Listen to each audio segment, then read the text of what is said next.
ملته خصوصا اہل سنته اجمعین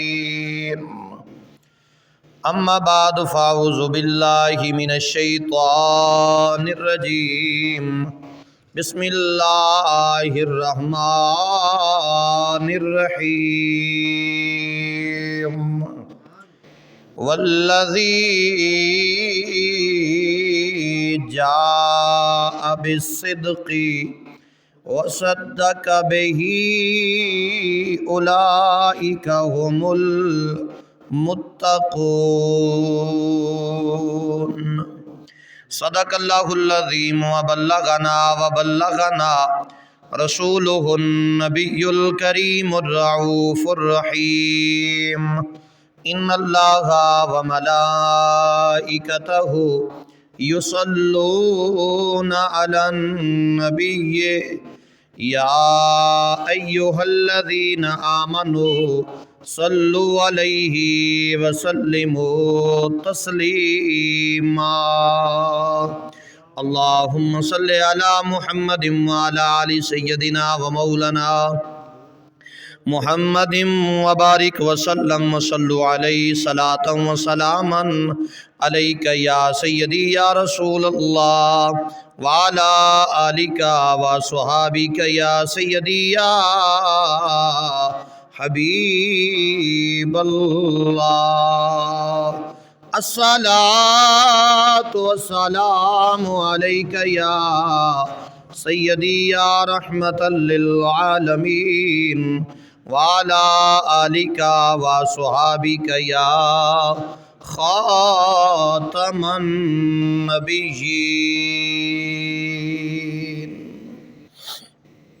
نہایت ہی واجب الاحترام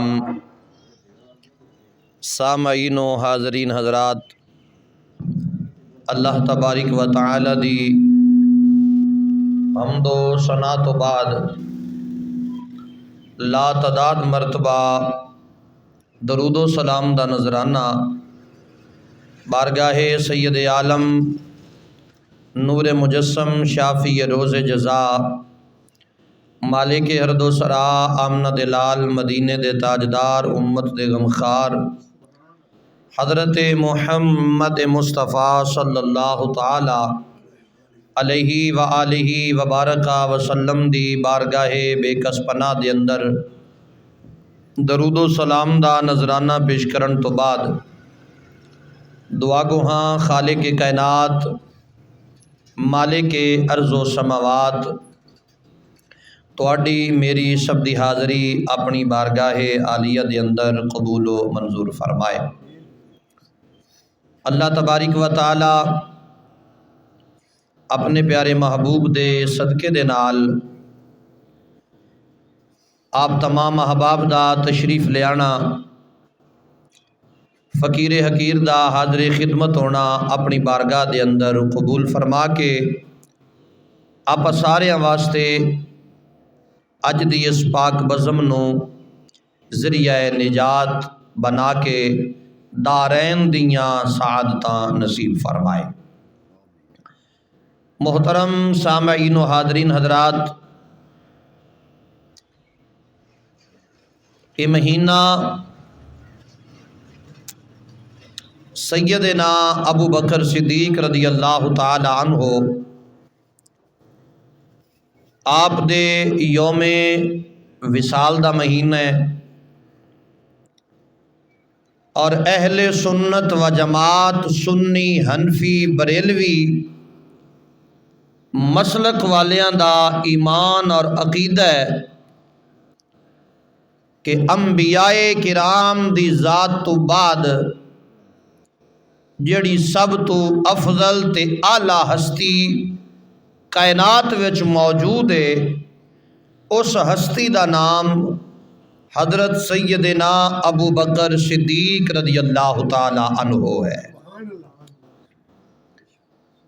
اور پھر بالخصوص اے مرکزی آستانہ اہل سنت دا مرکز ہے، اور اے مالک دا ساڈے اتے بہت بڑا احسان عظیم ہے کہ مالک نے سانو ایک بہت بڑا عظیم روحانی اے آستانہ نصیب فرمایا ہے۔ تو الحمدللہ تمام اولیاء اللہ دا بھی اے ہوئی عقیدہ ہے کہ انبیاء تو بعد کائنات وچوں سب تو اچھے تے اعلیٰ بندے دا نام حضرت ابو بکر صدیق رضی اللہ تعالیٰ عنہ ہے۔ اس واسطے اسی چونکہ الحمدللہ اہل سنت ہاں، ہر او بندہ جیڑا اپنے آپ نو سنی آکھدا ہے، سنی اکھوان واسطے ضروری ہے کہ او بندہ حضرت ابو بکر صدیق رضی اللہ تعالی عنہ نو امام الانبیاء دا پہلا خلیفہ مندہ ہوئے۔ اے اہل سنت دی پہچان ہے، اے اہل سنت دے عقائد وچ بات شامل ہے۔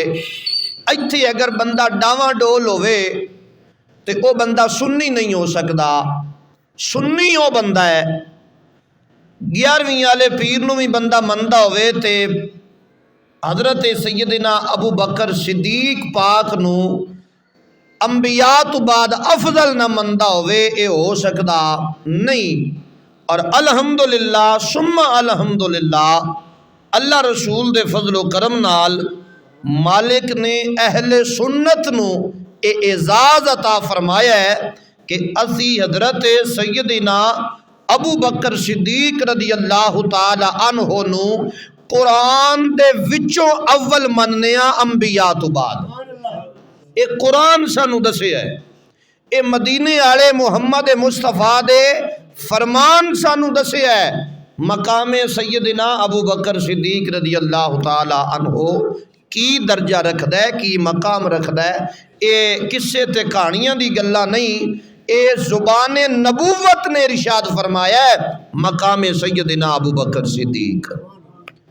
اور او بندے جنہاں نو میرے پاک رسول نے دنیا وچ رہندے ہویا جنت دی بشارت عطا فرمائی، دنیا وچ رہندے ہویا جنہ ہستیاں نو، جنہ پاک صحابہ نو پاک رسول علیہ الصلوۃ والسلام نے دنیا وچ رہندے ہویا جنت دی بشارت دیتی ہے، انہاں جنتی بشارت لین والیاں وچ حضرت سیدنا ابو بکر صدیق پاک دا نام موجود ہے۔ تو الحمدللہ چونکہ رسول پاک انہاں دے متعلق فرمایا ہے ابو بکر فی الجنہ، ابو بکر جنتی ہے۔ تو الحمدللہ اسی رسول پاک صلی اللہ تعالی علیہ وآلہ وسلم دے انہاں پیارے صحابہ خصوصاً حضرت سیدنا ابو بکر صدیق رضی اللہ تعالی عنہ آپ دی صداقت دے قائلاں، چونکہ آپ دی صداقت دے اتے رب دا قرآن گواہی دے رہا ہے۔ تے او ہستیاں، او لوگ جنہ دی عظمت، جنہ دی سچائی، جنہ دی صداقت دے اتے اللہ دا قرآن گواہی دے وے، اس جگہ تے اسی الحمدللہ جم کے کھلون والے لوگ ہاں، چونکہ ساڈا عقیدہ ہے نہ قرآن دے ایک حرف شک کیتا جا سکتا ہے، نہ محمد مصطفیٰ دے فرمان شک کیتا جا سکتا ہے۔ تو رسول خدا صلی اللہ تعالی علیہ وآلہ وبارک وسلم دیاں احادیثاں دے انبار نے سیدنا صدیق اکبر رضی اللہ تعالیٰ عنہ آپ دی شان اور آپ دے مقام دے حوالے نال، لیکن حدیث نبوی تو پہلے ساڈے کول الحمدللہ اللہ دا قرآن موجود ہے۔ قرآن اعلان کر رہا ہے والذی جاء بالصدق وصدق بہ اولئک ھم المتقون۔ اللہ دا قرآن آکھ رہا ہے کہ متقین نے، اے پرہیزگار نے، اللہ دا قرآن انہاں دی عظمت بیان کر رہا ہے، اللہ دا قرآن انہاں دا شان بیان کر رہا ہے۔ تو الحمدللہ جڑا اہل سنت نال تعلق رکھنے والا ہے او حضرت سیدنا ابو بکر صدیق رضی اللہ تعالی عنہ آپ دی خلافت، آپ دی امامت اور انبیاء تو بعد سب تو افضل تے اعلیٰ جس ہستی نو مندہ ہے اس ہستی دا نام حضرت سیدنا ابو بکر صدیق رضی اللہ تعالی عنہ ہے۔ تو احباب ذی وقار، چونکہ اس چند دی 22 تاریخ نو آپ دا یوم وصال بھی ہے، تو اج مناسب ہے کہ آپ دا ہی زندگی مطہرہ دے متعلق کچھ گفتگو کر کے اپنی زندگیاں نو سوارن دی کوشش کیتی جائے، چونکہ صحابہ کرام دی زندگی ساڈے واسطے نمونہ ہے۔ صحابہ کرام دی زندگی ساڈے واسطے ایک بہت بڑا سبق حاصل کرنے واسطے ایک بہت بڑا ذریعہ ہے، چونکہ رسول خدا نے فرمایا اصحابی کالنجوم فبأیہم اقتدیتم اہتدیتم۔ میرے پاک رسول فرمایا میرے صحابہ ستارے دی طرح نے، ستارے دی مانند نے، تواڈے چوں جیڑا بھی انہاں دی اقتدا کرے گا وہ ہدایت پا جائے گا۔ یعنی صحابہ کرام دی زندگی، صحابہ کرام دے تمام تر معاملات او دین مطہرہ دے عین مطابق نے۔ انہاں اپنی زندگی دے ہر معاملے دے اندر شریعت مطہرہ نو سامنے رکھے ہے، اور کوئی مشکل ویلا آیا ہے، کوئی پریشانی دا وقت آیا ہے، کوئی سوکھا ویلا آیا ہے، او ہر ویلے اپنی اکھاں دے سامنے نبی دی شریعت مطہرہ نو رکھ دے رہے۔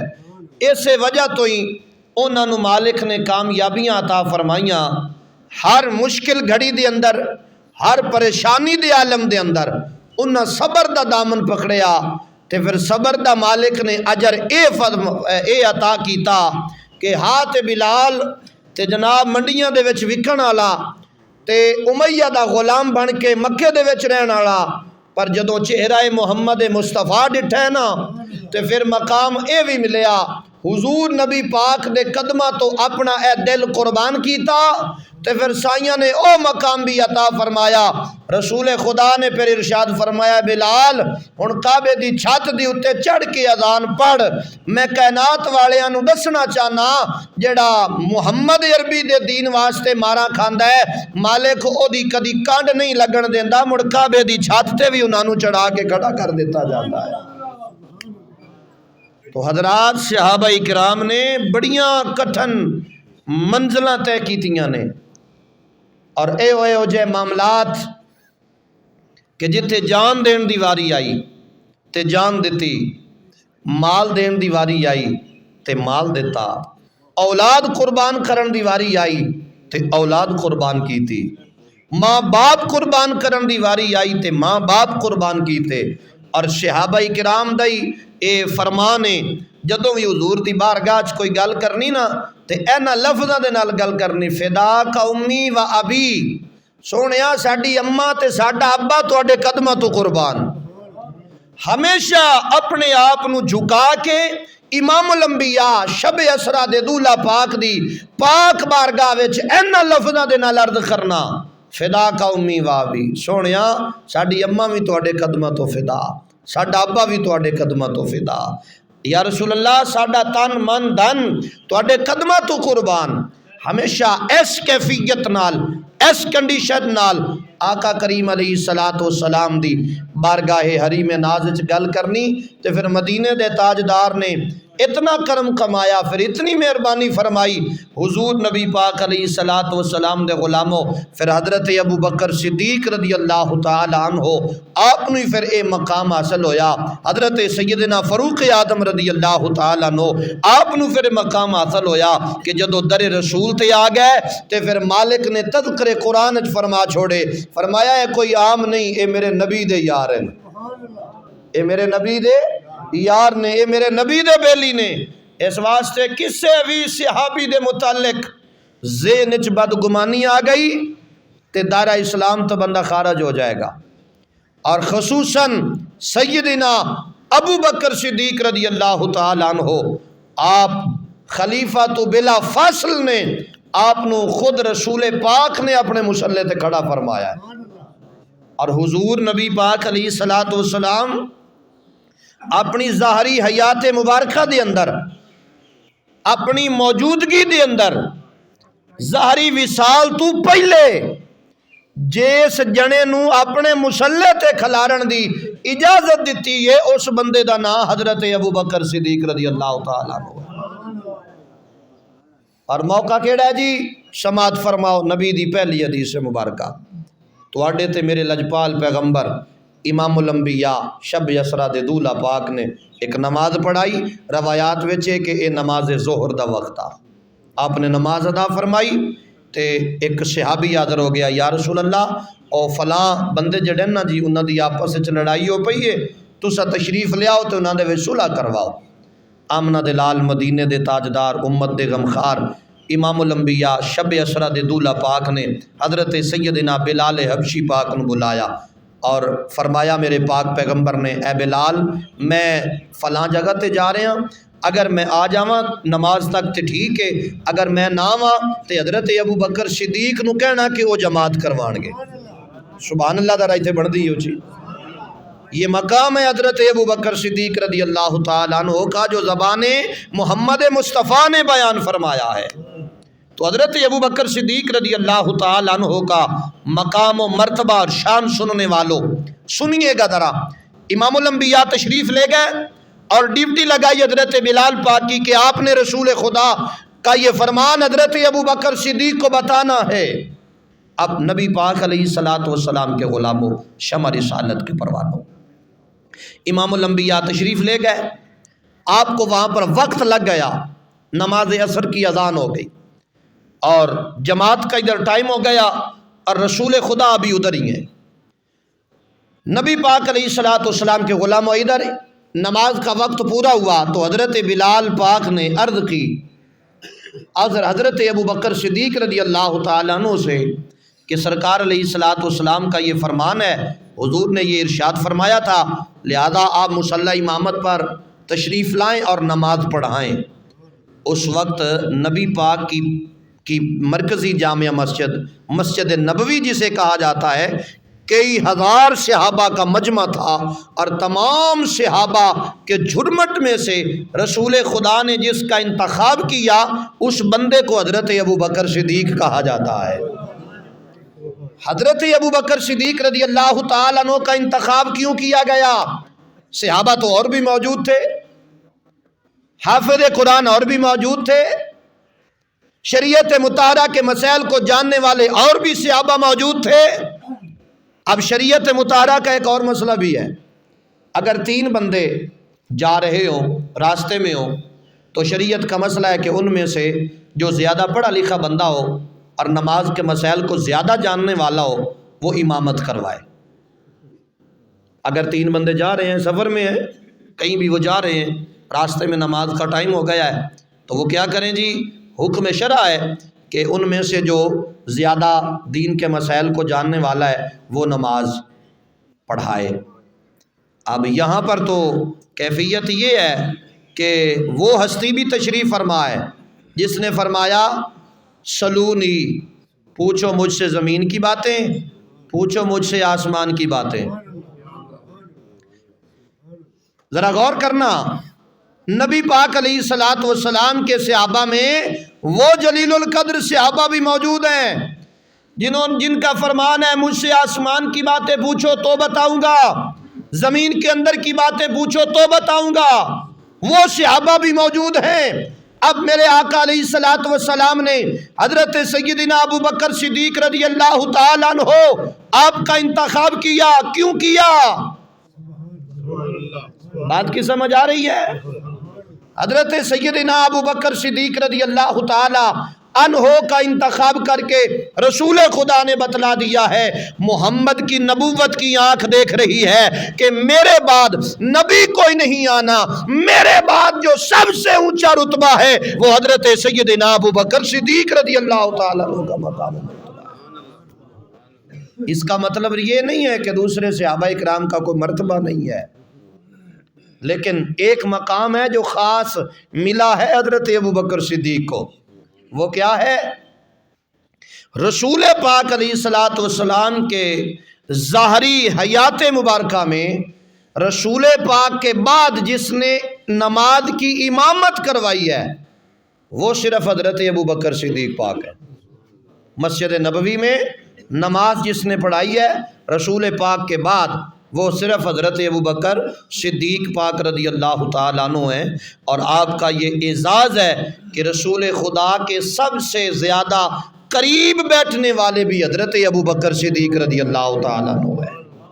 اور رسول پاک نے جس ہستی کی گود میں اپنا سر انور رکھ کر آرام فرمایا ہے اس ہستی کا نام بھی حضرت ابو بکر صدیق ہے۔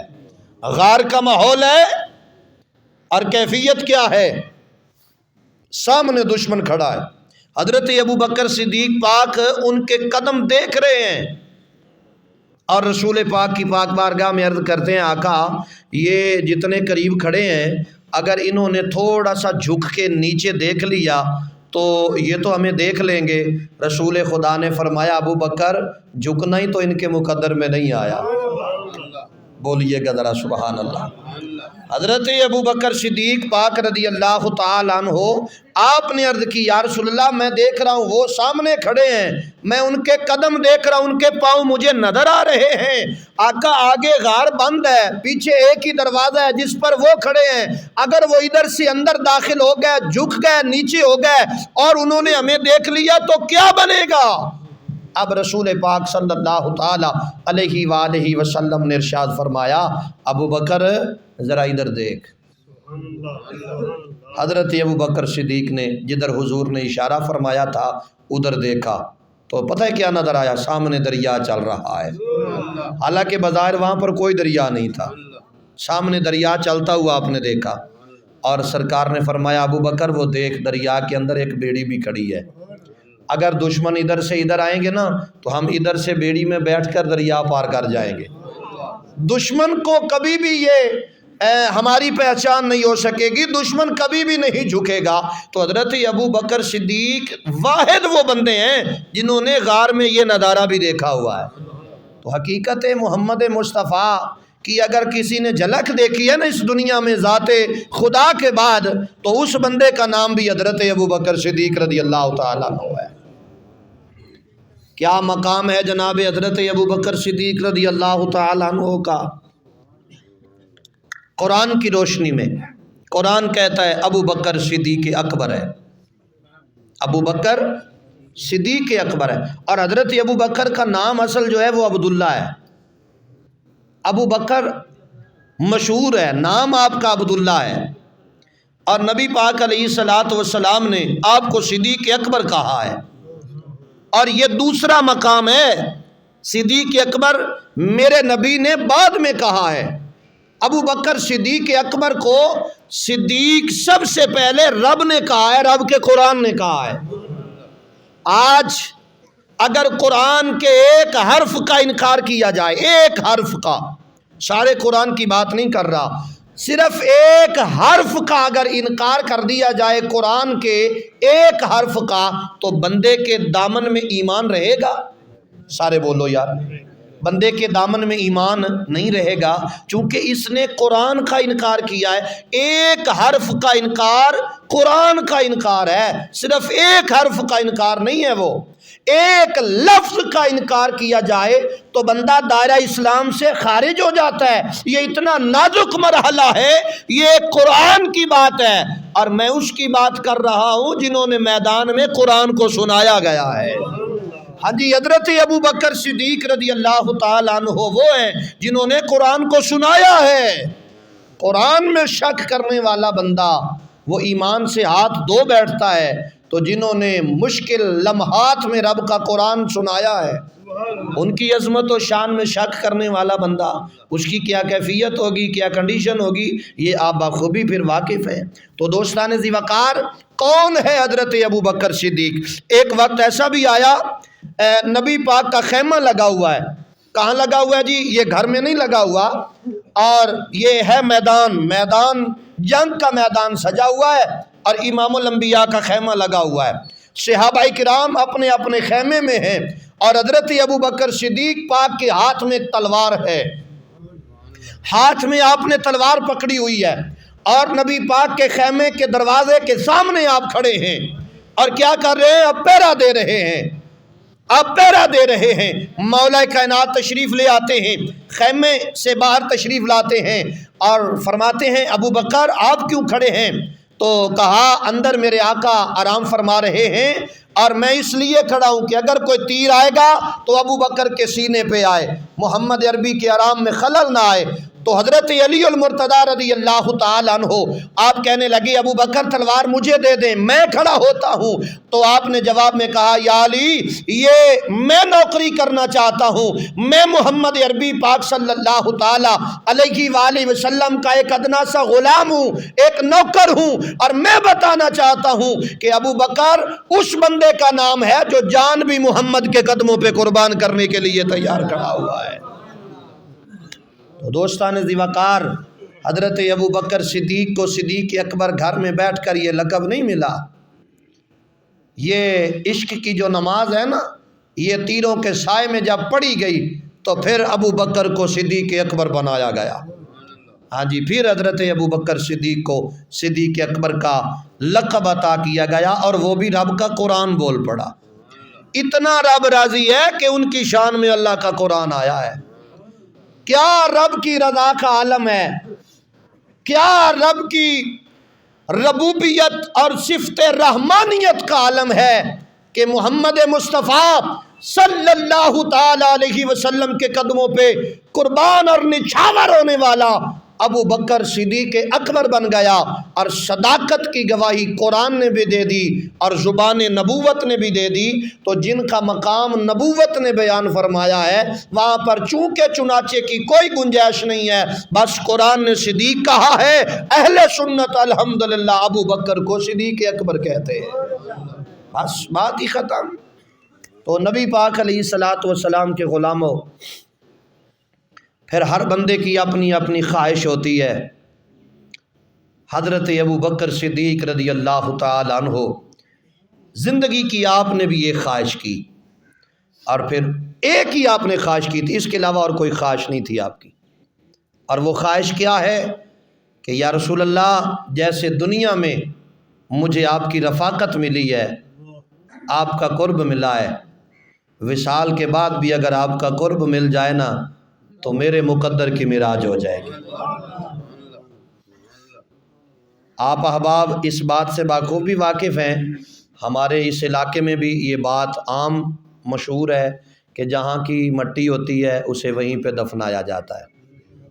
ایسے ہی ہے نا جی، کہ جس بندے کا خمیر جہاں سے بنا ہے، جہاں سے یہ مٹی اٹھا کر اس بندے کو بنایا گیا تھا، آج فوت ہونے کے بعد اسے اسی جگہ پر واپس سپرد خاک کیا گیا ہے۔ تو پھر حضرت ابو بکر صدیق کے متعلق کی خیال ہے؟ ہاں جی، پھر حضرت ابو بکر صدیق رضی اللہ تعالیٰ عنہ کی قبر منور کہاں ہے؟ رسول پاک کے ساتھ۔ اور رسول پاک کی قبر انور کہاں ہے؟ حضرت ابو بکر صدیق کے ساتھ۔ تو یہ جو دونوں ساتھی ہیں، جو غار کے بھی ساتھی، بازار کے بھی ساتھی، میدان کے بھی ساتھی، مزار کے بھی ساتھی، وہ جنت میں علیحدہ ہوں گے؟ بولیے گا ذرا، بولیے گا، یہاں پہ آپ کو بولنا چاہیے تھا بھئی، جو بازار کا بھی ساتھی ہو، جو غار کا بھی ساتھی ہو، جو میدان کا بھی ساتھی ہو، اور آج مزار کا بھی ساتھی ہو، جب قیامت کا دن آئے گا میدان محشر میں رسول خدا کی قبر منور کو کھولا جائے گا، آپ باہر تشریف لائیں گے تو ایک طرف فاروق اعظم ہوں گے، ایک طرف صدیق اکبر ہوں گے، کل کائنات کو بتایا جا رہا ہوگا لوگوں یہ یارانہ دنیا داروں کی طرح نہیں ہے، محمد کا یارانہ وہ یارانہ ہے، دنیا میں بھی ساتھ تھے، قبر بھی ساتھ تھی، میدان محشر میں بھی ساتھ لایا جا رہا ہے۔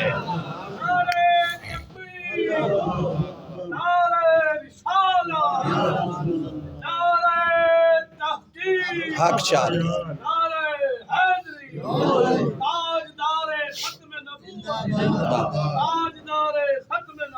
زندہ باد، تاجدار صداقت، دونوں ہاتھ اٹھا کے، تاجدار صداقت، تاجدار صداقت، تاجدار صداقت، تاجدار صداقت۔ یہ مقام ہے جی حضرت ابوبکر صدیق رضی اللہ تعالیٰ عنہ کا۔ آج ہمارا خمیر جہاں سے لیا گیا ہمیں تو وہاں پر دفنایا گیا، اور جہاں سے حضرت ابوبکر صدیق کا خمیر اٹھایا گیا واپس بھی اسی جگہ پر دفنایا گیا۔ تو پتہ چلا جس جگہ سے نبی پاک علیہ الصلوۃ والسلام کا نور مبارک آیا ہے، یہ تو بشری تقاضا ہے نا۔ اب اگر حقیقی تقاضے پر پردہ اس سے اٹھایا جائے تو پھر بتائیے جو آج مزار میں بھی رفیق ہیں، جو مزار کے بھی ساتھی ہیں، پھر ان کی حقیقت جو ہے وہ کیا ہے؟ یہ انشاءاللہ کسی اور جمعے کے موقع پر یا کسی اور جگہ پر انشاءاللہ یہ موضوع جو ہے بڑا پر لطف موضوع ہے، اور انشاءاللہ اس کو بیان کیا جائے گا۔ بہرحال محترم حضرات، یہ مقام ہے حضرت ابوبکر صدیق پاک کا۔ آپ نے کوئی اور دنیا میں خواہش نہیں کی۔ ایک دن آپ کے ذہن میں خیال آیا کہ آج نہ کچھ میٹھا ہونا چاہیے۔ وہ خواہش جو ہے میں آگے جا کے عرض کرتا ہوں، یہ حضرت ابوبکر صدیق پاک کی خلافت کا معیار ہے۔ سنیے گا، آج کے ہمارے بھی بادشاہ ہیں اور یہ بھی بادشاہ تھے۔ تو حضرت ابوبکر صدیق نے اپنی گھر والی سے کہا کہ آج میٹھا کھانے کو دل کر رہا ہے، تو کہا آج تو میسر نہیں ہے، نہیں بن پائے گا، کوئی چیز ایسی نہیں ہے کہ میٹھا بن پائے۔ بہت ہی غور طلب بات ہے، یہ تخت و تاج پر بیٹھنا اتنا آسان کام نہیں ہے۔ یہی رونا ہم روتے ہیں، لوگوں آج وقت ہے اب بدل جاؤ۔ ہم ایسے حکمران چاہتے ہیں جو حضرت سیدنا صدیق اکبر کی سیرت کا کردار ادا کرنے والے ہوں، تخت پر بیٹھ کر ظالم نہ بن جائیں جیسے آج کل یہ ماحول چل رہا ہے۔ نہ سادات کا فکر ہے، نہ سید زادیوں کا فکر ہے، نہ انہیں غیر سادات کا کوئی فکر ہے، اور جناب بس وہ جس کی بھینس اس کی لاٹھی والا کام چل رہا ہے۔ دعا فرمائیں اللہ تعالی ہمیں سیدنا فاروق اعظم اور حضرت ابوبکر صدیق رضی اللہ تعالیٰ عنہ ان جیسا کوئی حکمران نصیب فرمائے۔ اور اس میں ہم بھی کہیں کہیں ملوث ہیں، ہم بھی چھوٹے ہوئے نہیں ہیں، ان میں کچھ جرم ہمارا بھی ہے۔ بہرحال وہ بات کھولوں گا تو پھر کئی دوست ناراض ہوتے ہیں، جی آپ سیاسی باتیں کرتے ہیں، لیکن یہ سیاست نہیں ہے۔ جب ہم اچھے بن جائیں گے نا تو پھر حکمران بھی ہمیں اچھے مل جائیں گے۔ کہیں کمی ہم میں بھی ہے، کہیں کوئی نہ کوئی قصور تو ہم میں بھی ہے، کہیں نہ کہیں تو ہم بھی مجرم ہیں۔ بہرحال محترم حضرات، حضرت سیدنا ابوبکر صدیق رضی اللہ تعالیٰ عنہ آپ نے جب یہ خواہش ظاہر کی تو جواب میں یہ جواب ملا کہ آج تو میسر نہیں۔ کئی دن گزر گئے تو آپ کی اہلیہ نے آپ کے لیے میٹھا تیار کر دیا۔ کئی دن گزرنے کے بعد جب آپ کے سامنے کھانا رکھا گیا تو آپ نے پوچھا یہ کہاں سے آیا ہے؟ اس میں ہمارے لیے بڑا سبق ہے۔ حضرت سیدنا ابوبکر صدیق رضی اللہ تعالیٰ عنہ نے اپنی بیوی سے پوچھا یہ بتاؤ یہ کہاں سے آیا ہے؟ آپ بیوی کا جواب سنیے۔ حضرت سیدنا ابوبکر صدیق رضی اللہ تعالیٰ عنہ آپ کی بیوی کہنے لگی سرکار جب آپ نے فرمایا تھا نا تو میں اس دن سے تھوڑی تھوڑی چیزیں جو ہیں وہ جمع کرنی میں نے شروع کر دی، بچانا شروع کر دیا، کچھ پیسے کچھ درم دینار بچانے شروع کر دیے۔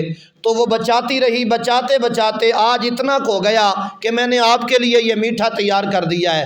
آپ نے فرمایا اچھا اتنا بچا لیتی ہو؟ آپ نے وہ کھایا نہیں ہے، واپس چلے گئے اور جا کر کہا کہ میری تنخواہ میں سے اتنے پیسے کم کر دو۔ شاید کہ کسی دل میں اتر جائے میری بات۔ اور جب آپ کو خلافت کے منصب پر فیض کیا گیا نا تو دوسرے دن ہی آپ چونکہ کمبل کا کام کرتے تھے جسے کھیس کہا جاتا ہے، اس کا آپ کاروبار کرتے تھے، آپ نے وہ سر پر اٹھائے ہوئے ہیں، بازار میں جا رہے ہیں، سامنے فاروق اعظم اور مولا کائنات آ گئے۔ کہا امیر المومنین آپ وقت کے امیر ہیں اور آپ نے یہ جناب کاروبار کے لیے یہ سلسلہ شروع کر لیا ہے تو یہ نظام کیسے چلے گا؟ تو کہا اے پاک علی مجھے اپنا گھر بھی تو چلانا ہے نا، مجھے اپنا گھر بھی تو چلانا ہے، وہ کہاں سے میں چلاؤں گا؟ تو آپ کو یہ جواب دیا گیا آپ واپس گھر چلیں، ہم آپ کا انتظام کرتے ہیں۔ سارے صحابہ اکٹھے ہو گئے، مولا کائنات جمع ہو گئے، سارے صحابہ نے مشاورت کی کہ ہم حضرت سیدنا ابو بکر صدیق پاک کا وظیفہ مقرر کریں گے، اور آپ دین اسلام کے معاملات اور تمام تر یہ جتنے بھی معاملات ہوں گے آپ ان کو دیکھیں گے، آپ کوئی اور کام نہیں کریں گے، آپ کا وظیفہ مقرر کر دیں گے۔ تو سارے صحابہ جمع ہوئے تو پوچھا ابو بکر پاک سے کہ آپ کا کتنے پیسوں میں گھر کا نظام چل سکتا ہے؟ تو آپ نے کہا جتنا ایک مزدور لیتا ہے نا مزدوری، ایک مزدور جتنا مزدوری لیتا ہے نا اتنا مجھے مل جائے تو میرا کام چل جائے گا۔ کہا کہ اگر اس سے نہ چلے تو پھر آپ نے فرمایا کہ میں مزدور کی مزدوری بڑھا دوں گا۔ میں کیا کروں گا جی؟ مزدور کی مزدوری بڑھاؤں گا۔ آج ہم کیا کر رہے ہیں؟ ہمارے حکمران کیا کر رہے ہیں؟ غریب کہاں ہے اور ہمارے حکمران کہاں ہیں؟ یہ آپ بخوبی واقف ہیں اس بات سے۔ تو بہرحال یہ حضرت ابو بکر صدیق پاک واپس گئے اور جا کر کہا کہ میری تنخواہ سے، میرے وظیفے سے اتنے پیسے کم کر دو۔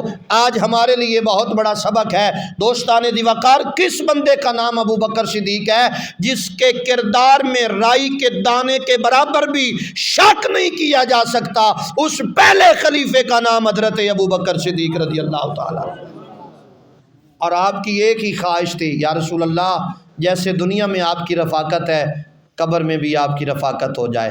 جب آپ کا آخری وقت آیا نا تو آپ نے اپنے احباب کو بلایا اور کہا جب میں فوت ہو جاؤں، جب میرا وصال ہو جائے تو میرے وصال پر جنازہ ادا کرنے کے بعد روضہ رسول کے سامنے لے جانا اور جا کر کہنا آقا آپ کا غلام آیا ہے، اگر دروازہ کھل جائے تو مجھے رسول خدا کے قدموں میں دفن کر دینا، وگرنہ جنت البقیع میں لے جانا۔ اب مولا کائنات دیگر اصحاب رسول سب جنازہ ادا کرنے کے بعد حضرت ابو بکر صدیق کو در رسول پر لے گئے، نبی پاک کے روضہ مبارکہ کے دروازے کے سامنے جا کر نا چارپائی کو رکھ دیا اور آواز دے کر کہا یا رسول اللہ آپ کا غلام ابو بکر آیا ہے، آپ کا غلام ابو بکر آیا ہے۔ تو اندر سے ندا آئی، آواز آئی ادخل الحبیب الی الحبیب، لاؤ حبیب کو حبیب کے ساتھ ملا دو۔ معتبر کتابوں میں موجود ہے کہ دروازہ خود بخود کھلا، اور دروازہ کھولنے والا کوئی بندہ نہیں تھا، کسی بندے نے دروازہ نہیں کھلا، وہ قدرت نے دروازہ کھول کر آج ایک حبیب کو دوسرے حبیب سے ملاقات کروا دی، اور آپ کی قبر انور رسول پاک علیہ الصلوۃ والسلام کے ساتھ بنا کر بتا دیا جن کا یارانہ مضبوط دنیا میں ہو آخرت میں بھی انہی کا یارانہ مضبوط رہے گا۔ تو دعا ہے رب العالمین خالق کائنات کی مقدس بارگاہ میں اللہ کریم ہم سب کی حاضری کو اپنی بارگاہ میں قبول و منظور فرمائے۔ تو الحمدللہ ہم سنی حضرت ابو بکر صدیق رضی اللہ تعالیٰ عنہ کو خلیفہ تو بلا فصل مانتے ہیں، اور یہی اہل سنت کا عقیدہ ہے، یہی اہل سنت کا ایمان ہے۔ دعا ہے رب العالمین خالق کائنات ہم سب کی حاضری کو اپنی بارگاہ میں قبول فرمائے۔ آمین۔ وآخر دعوانا ان الحمدللہ رب العالمین۔